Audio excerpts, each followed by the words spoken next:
Hey musicians and music fans, this is Ari Koinuma, and today I wanted to share with you my thoughts on tuneful versus untuneful melodies in the context of songs with vocals and words. So when I say tuneful melody, what I mean is that if you took the words away and if you play the melody on its own, it stands up on its own as something that you would listen to and find it interesting. And untuneful melody is the opposite of that, that if you took the words out of that and played it with instruments, you wouldn't find it very interesting. Now, that sounds again like one is good and one is bad, but the strength of the untuneful melody is that it focuses your attention or the listener's attention on the words. So a lot of times you find untuneful melodies in songs where the words have particular significance, so there's a punchline, or the songwriter is of the style where he's telling a story or what have you, where the words really carry a lot of the weight, then untuneful melody is actually quite appropriate. But music being what it is, when the melody is tuneful, of course it has more built-in interest to draw listeners' attention, so it has strengths too. So let me demonstrate some examples here.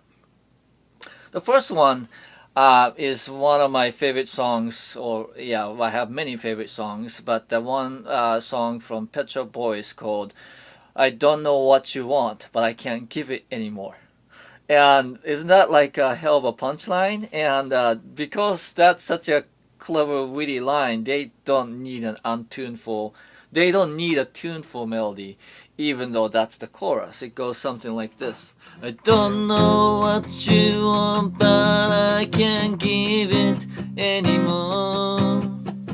Don't know what you want, but I can't give it anymore. So if I were to play that instrumentally, it goes like this.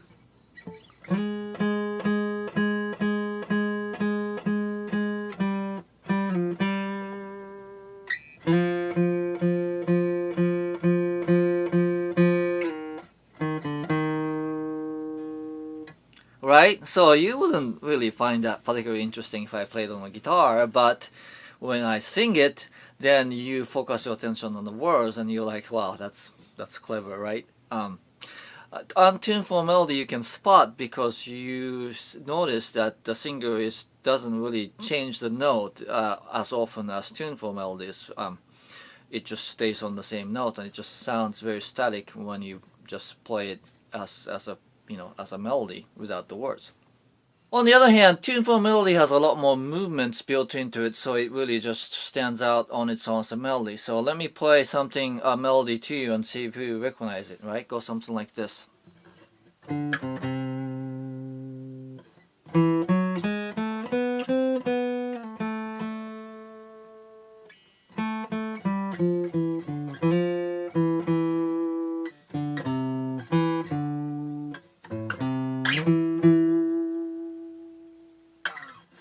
Right, so that's a nice melody, right? You play it and then it just instantly brings your feeling. Even if you didn't know the words to that, the melody has a feeling to it because of the notes and the harmony that it represents.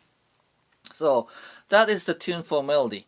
Now I said in the beginning, again, I don't mean that in good or bad kind of sense. Each has its own strengths and each are appropriate. And one common technique that I see often in songwriting for rock and pop and folk and metal is to actually have untuneful melodies for the verse, but then have tuneful melodies in the chorus. And that seems to really work nice because then it creates a contrast between different sections, and it just kind of lifts you up in the chorus section when you go into tuneful melody.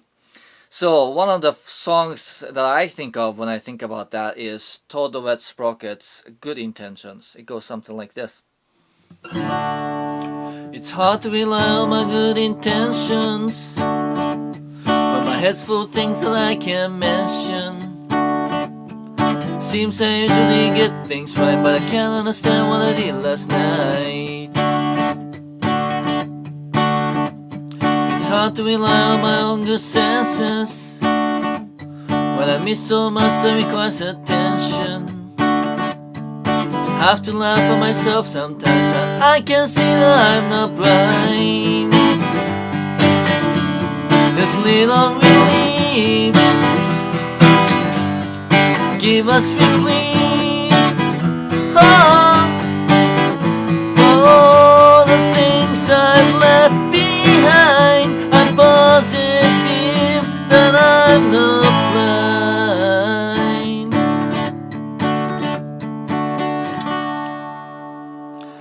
So in that song, Toad starts out with very static lines, and the chords don't change either, so you end up paying attention to the words, and they have very relatable words, and that's what draw you into the song.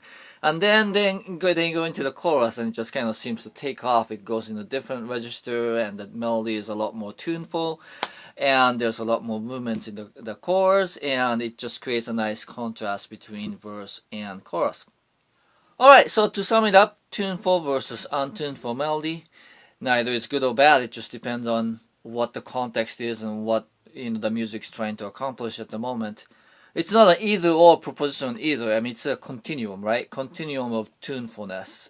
There's a big gray area between tuneful and untuneful melody, and sometimes the melody is right in the middle. But knowing this will help you appreciate songs, because you understand what's going on, and when you're making music or writing music, you can make a decision.